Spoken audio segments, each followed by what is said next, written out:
એટલો જ સવાલ પૂછ્યો કે તમારા જીવનમાં એવું શું છે કે જેમાં મોનિટરી એક્સચેન્જ નથી, રૂપિયાનો કે નાણાંનો વિનિમય નથી, અને છતાં તમે કોઈકને મદદ કરી રહ્યા છો? એવું શું છે કે તમે કોઈકના જીવનમાં સકારાત્મક પરિવર્તન લાવી રહ્યા છો? એમની પાસે કોઈ જ જવાબ નહોતો. મેં કહ્યું, આ જવાબ જ્યારે મળશે ત્યારે તમને ખાલીપો નહીં લાગે. અને એકચ્યુઅલી બે જ બાબતો આપણો ખાલીપો દૂર કરી શકે છે. એક છે નિજાનંદ અને બે છે પરોપકાર. કોઈ એક કલામાં ઓતપ્રોત થઈ જવું, આપણને આવડતું હોય એવું કોઈ અન્યને શીખવાડવું, કોઈ એક સંકુલની રચના કરવી જેથી કરીને વિદ્યાર્થીઓ ભણી શકે, સમાજને ઉપયોગી થાય એવું કશું કરવું, કોઈ એક જીવના જીવનમાં પરિવર્તન લાવવું, કોઈ એક જીવને રાહત આપી શકવી, ફળિયામાં એક ગલુડિયું પાડવું, એક વૃક્ષ ઉછેરવું, એવું કાંઈ પણ જે અન્યને ઉપયોગી થઈ શકે, એ પ્રવૃત્તિ આપણને પર્પસ પૂરો પાડે છે, આપણા અસ્તિત્વની સાર્થકતા બક્ષે છે. અને અસ્તિત્વને સાર્થકતા કઈ કઈ રીતે મળી શકે એની માટે મેં એક એક્રોનિમ બનાવ્યું છે, ટૂંકું એક શોર્ટ ફોર્મ બનાવ્યું છે, ડેથ, DEATH. એમાં ડી એટલે ડોનેટ, મતલબ આટલા અલગ અલગ વિકલ્પોમાંથી કોઈ પણ રીતે અસ્તિત્વની સાર્થકતા શોધી શકાય. એમાં પહેલું છે ડી, ડોનેટ. ડોનેટમાં પણ 3 આવે. એવું જરૂર નથી કે તમે પૈસાનું જ દાન કરો, પણ આઈધર ડોનેટ મની ઓર ટાઈમ ઓર નોલેજ. તમારી પાસે રૂપિયા છે, તમે નાણાંની સહાય કરો છો, વિત્ત દાન કરો છો, તો સારામાં સારું છે. અને તો જ આવા કેમ્પસ ઉભા થાય જેથી કરીને આપણે અહીંયા ભેગા થઈ શકીએ. આ વિઝન છે. જ્યાં આગળ આપણે બેઠા છીએ એ પણ કોઈકનો પર્પસ છે, અને માટે આજે આપણે અહીંયા છીએ. રૂપિયાનું દાન થઈ શકે એવું નથી તો સમયનું દાન કરો, ઓર નોલેજ, જે કંઈ તમે મેળવ્યું છે એનું દાન કરો. ઈ ઇઝ એક્સપિરિયન્સ. બીજું કશું જ કરી શકે એમ ન હો તો માત્ર આ સુંદર જગતને અનુભવો, એની અનુભૂતિ કરો, જે પેલા દર્દીએ બીજા સ્ટેજમાં કરેલું. Just to experience this beautiful world. સુંદર પુસ્તકો વાંચો, પ્રવાસ કરો, કલા અને સાહિત્યને માણો, સંગીતને માણો, માત્ર અનુભૂતિ કરો. E is experience. A is affection, love and care. જે પહેલી વાત મેં શેર કરી હતી નાનીની, કે દીકરીને ઉછેરવા માટે એમણે તેઓ જીવનમાં પાછા પ્રવેશ્યા, નક્કી કર્યું કે મારે જીવવું છે. તો કોઈ એક વ્યક્તિને પ્રેમ કરવો, એની કાળજી લેવી, એના માટે ગમતી વસ્તુઓ રાંધવી, એના પાછા ફરવાની પ્રતીક્ષા કરવી, એના મેસેજ કે ફોનની રાહ જોવી, એ ઘરે પાછો આવે કે પાછી આવે એ સમયની પ્રતીક્ષા કરવી, એને ગમે એવું કરવું, એને પ્રેમ કરવો, એ પણ એક પર્પસ છે. અને કેટલા બધા લોકોનો પર્પસ પ્રેમ હોય છે. પેલું જે ઇકીગાઈ છે, ઇકીગાઈ સાથે એટલા માટે આપણે બહુ સંમત નથી કારણ કે ઇકીગાઈમાં 4 ક્વોડ્રન્ટ્સ છે, જેમાં એક ક્વોડ્રન્ટ એવો છે કે સમાજને શેની જરૂર છે, બીજું તમને શું ગમે છે, ત્રીજું તમે શેમાં શ્રેષ્ઠ છો, અને ચોથું એ કરવાથી સમાજ તમને રૂપિયા આપી શકે એવું શું છે. તો એ ચારેયનું જે સેન્ટર છે, કેન્દ્ર બિંદુ છે, એ તમારું ઇકીગાઈ છે. પણ meaning and purpose is different. મતલબ એક બાળક એના મમ્મીને કશા જ રૂપિયા નહીં આપે, તેમ છતાં એ મમ્મી એ બાળકની કાળજી લેશે, એને પ્રેમ કરશે. ક્યારેક એ બાળક જ એના જીવતા રહેવાનું નિમિત્ત છે, એનો સોલ પર્પસ છે લાઈફનો. તો ત્યાં ક્યાંય રૂપિયાનો વિનિમય નથી. સમાજને એની જરૂર નથી, મમ્મીને એની જરૂર છે. મમ્મીને એની કાળજી લેવી ગમે છે, માટે લવ. affection. T is teach and transform. જે ક્ષણે આપણને આવડતું હોય એવું કશુંક આપણે અન્યને શીખવાડીએ છીએ, કાંઈ પણ હોઈ શકે, અને એમના જીવનમાં પરિવર્તન લાવીએ છીએ, ત્યારે એ પણ આપણા અસ્તિત્વને સાર્થકતા બક્ષે છે. કોઈ એકના જીવનમાં પરિવર્તન લાવવું પર્યાપ્ત છે. વધુ લોકોના જીવનમાં લાવી શકાય તો ઉત્તમ, પણ કંઈક શીખવાડવું જે તમને જ્ઞાન તમારી પાસે છે, જે વિઝડમ, જે અનુભવ તમારી પાસે છે, એ બીજા લોકો સાથે શેર કરો.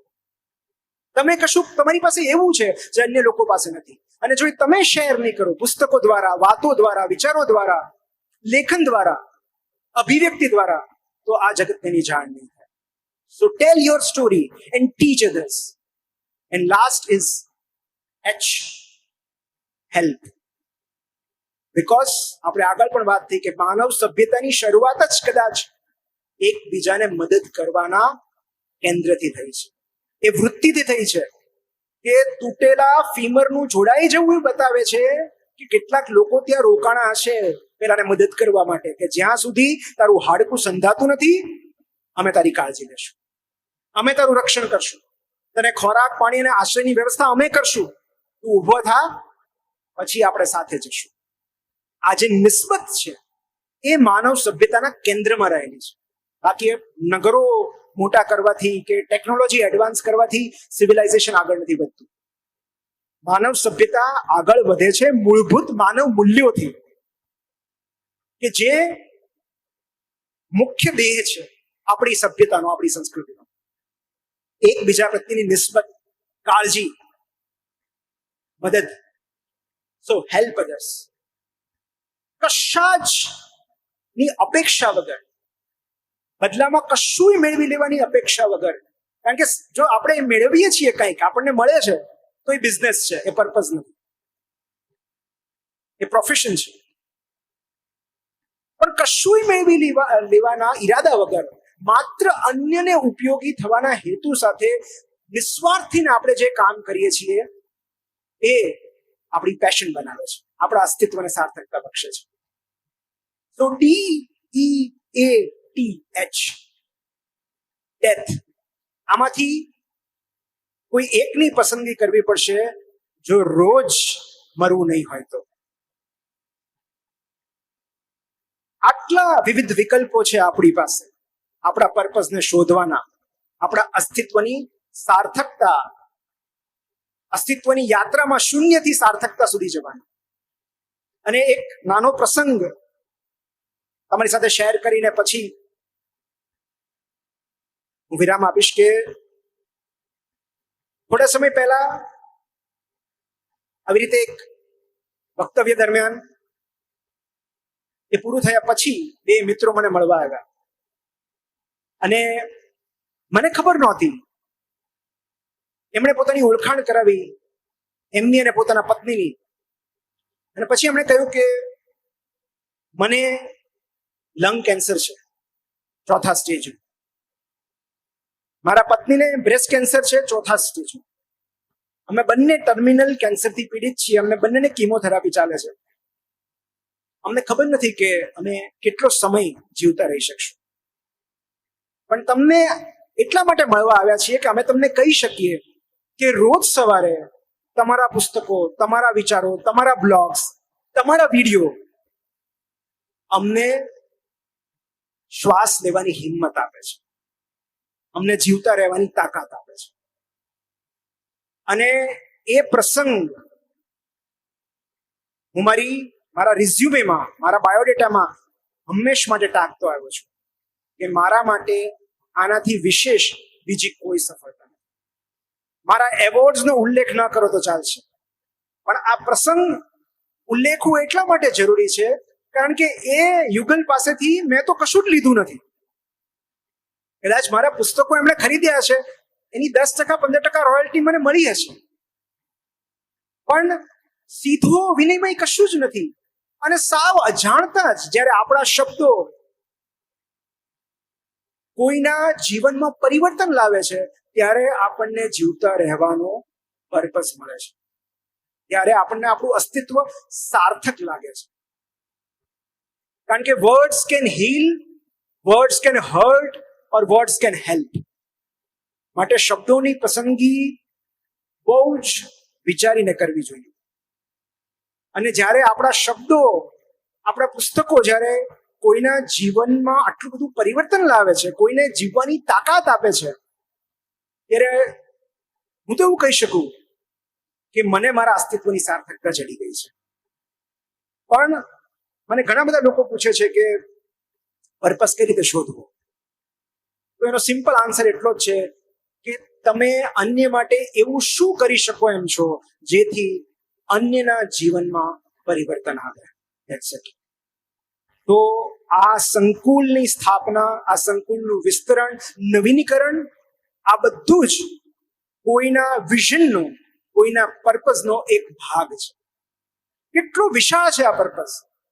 વ્યક્તિગત જે સપના હોય એને ડ્રીમ્સ કહેવાય, એને ડિઝાયર કહેવાય. પણ જ્યારે સમૂહ માટે કોઈ સપનું જોવાય એને વિઝન કહેવાય, એને પર્પસ કહેવાય.